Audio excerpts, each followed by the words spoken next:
Hi, Genevieve Jacobs from Region Media, and this week's news update comes from the RSPCA and our very good friends, including Michelle Robertson, who is the CEO, and we're also joined by Jimmy and Jack, who are just too cute. Michelle, these little ones not available for adoption for Christmas, but we're really encouraging people, if they're looking for a pet or a family friend over Christmas, then please come along and adopt. Yes, please. We have just over 200 animals in care, of which, as of today, we've got about 30 animals available for adoption. So bunnies, birds, dogs, cats, guinea pigs. Yes, please come and see us, but not an impulse decision. No, just as it was during lockdown, it's really important that this is a considered and thoughtful decision for the well-being of the animals.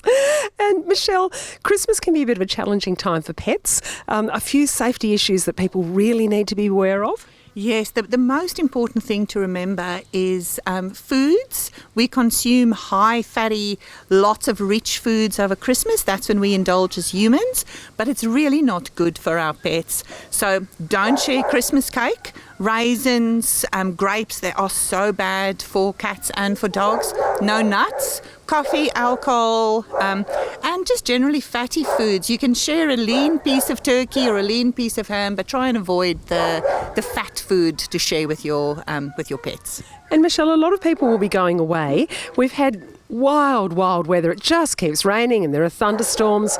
That makes a lot of animals anxious, but quite a few animals might be on their own for a bit. Talk to me about welfare for those animals. Yeah, that's something that I'm really concerned about, Genevieve, particularly with the weather that we're having. We are having quite a lot of storms.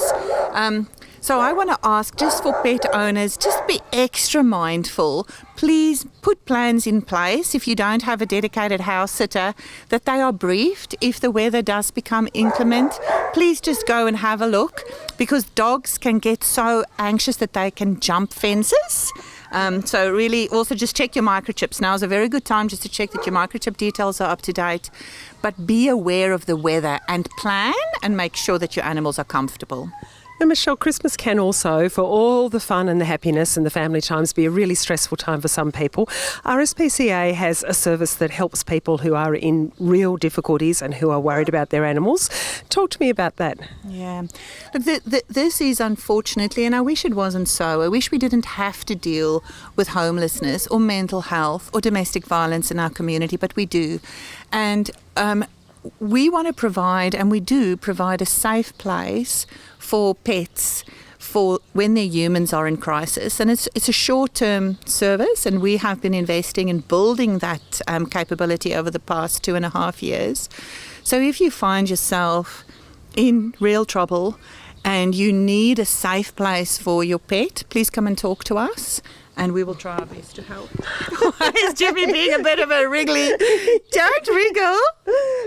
He is. He's been so gorgeous. But I'm getting these beautiful little whimpers. No. He's okay. So that's the message, is adopt, don't shop. If you're thinking about getting an animal for Christmas, please be conscious of the animal's welfare, both on Christmas Day and also if you're going to be away for that period. And if things have really gone off the rails and you're experiencing really extreme stress and are worried about your animal's well-being, then the RSPCA can help. Also making news this week on the site, we're talking about the campaign for period dignity. MLA Suzanne Orr has introduced a motion into the Assembly that will be debated about providing free sanitary products for everyone who needs them, and that's a situation that has lots and lots of ramifications, among them girls' education and participation in the workforce. So we've got the full story on that. There's a warning that this extremely wet weather we're having could also produce a lot more snakes and pests than we're used to seeing. They're all out and about. James Coleman asks whether hybrid cars are the bridge between petrol fuel-powered vehicles and EVs as we make that migration. And speaking of cars, Sally Hopman also has a lovely story about life in the very slow lane, not so much the fast lane. The story of a 60 kilometre an hour trip from Goulburn to Yass. And look, it's a tale worth reading. Join in our great big Canberra conversation for these stories and more. We love having you be part of the Canberra conversation on the Riot Act website with the newsletter that drops into your inbox every Thursday and the Daily Digest. And Michelle, happy Christmas to all of our friends at the RSPCA. Thank you so much, Genevieve, and happy Christmas to all of you as well. And happy Christmas to Jimmy and Jack. I'm Genevieve Jacobs. This is Region Media.